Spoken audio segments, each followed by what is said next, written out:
बिस्मिल्लाहिर्रहमानिर्रहीम। बेटा आज हमने जर्नल एंट्री करनी है। जर्नल एंट्री करने से पहले मैंने अपनी वीडियो में आपको कहा था, रूल में बताया था कि जो चीज आ रही है वो डेबिट और जो चीज आपके पास से जा रही है वो क्रेडिट। इसी रूल को फॉलो करते हुए हमने जर्नल एंट्रीज करनी है। तो आज हमने एंट्री करनी है परचेज के हवाले से।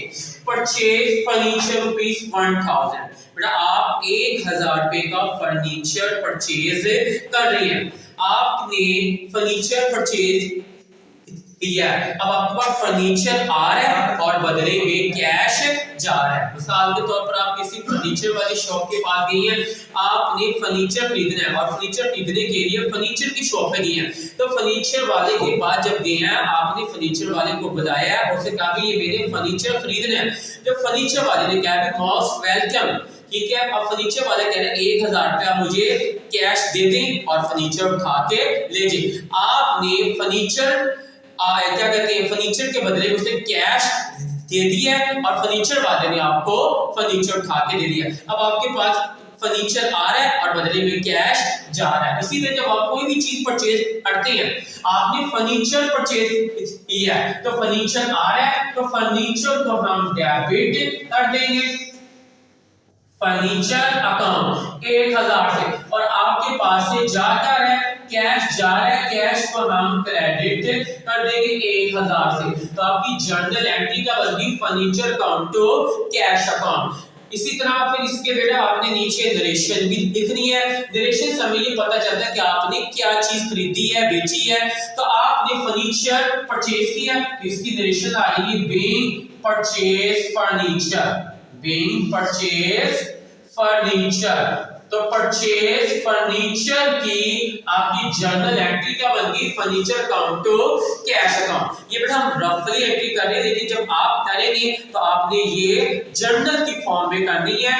यानी कि फर्नीचर की अमाउंट को डेबिट के कॉलम में लिखना है और कैश की अमाउंट को क्रेडिट के कॉलम में लिखना है। अब अगली एंट्री बेटा लेते हैं परचेज कंप्यूटर। आपने 2000 रुपए का कंप्यूटर परचेज किया है। अब आपने कंप्यूटर खरीद लिया और बदले में कैश दे दिया।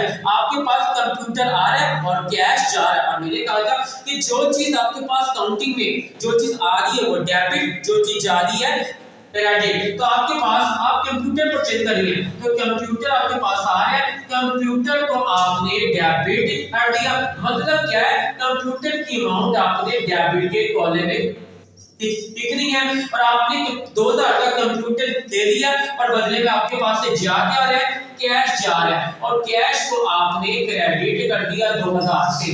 तो आपकी जर्नल एंट्री का बनती computer account to cash account. तो इसकी नरेशन क्या आ जाएगी बीइंग परचेज कंप्यूटर। इसकी नरेशन आपने लिखनी है बीइंग परचेज कंप्यूटर और इस तरह आपने लाइन ड्रा कर देनी है। तो परचेज कंप्यूटर की जर्नल एंट्री क्या बनती computer account to cash account. इसी तरह हम एक एंट्री और लेते हैं परचेज मशीनरी ₹3000। आप 3000 रुपए की मशीनरी खरीद रही है, मशीनरी आ रही है और कैश जा रहा है। और जो चीज मैंने कहा था आ रही है वो डेबिट, जो चीज जा रही है क्रेडिट। तो आपने बेटा मशीनरी खरीदी है तो मशीनरी आपके पास आ रही है, मशीनरी को आपने डेबिट कर देना है। मतलब क्या है मशीनरी की अमाउंट को डेबिट के कॉलम में आपने लिखना है। और आपके पास से जा क्या रहा है कैश जा रहा है, कैश को आपने क्रेडिट कर दिया 3000 रुपए से। तो आपकी जर्नल एंट्री का बनेगी परचेज मशीनरी की machinery account to cash account. और अब इसकी नरेशन क्या आएगी being purchase machinery, being purchase machinery. क्या आपने मशीनरी आपसे मशीनरी खरीदी जा रही है। इसी तरह आपने जो चीज भी परचेज करनी है उसको आपने डेबिट कर देना और बदले में कैश को आपने क्रेडिट कर देना। आप जैसे कि बिल्डिंग परचेज करते हैं, अब बिल्डिंग आप परचेज करेंगे तो बिल्डिंग की एंट्री क्या होगी परचेज बिल्डिंग की, बिल्डिंग आ रही है और कैश जा रहा है, बिल्डिंग अकाउंट टू कैश को। इसी तरह बुक्स परचेज करते हैं, बुक्स आ रही है और कैश जा रहा है, बुक्स को आपने डेबिट कर देना और कैश को क्रेडिट कर देना। इसी तरह से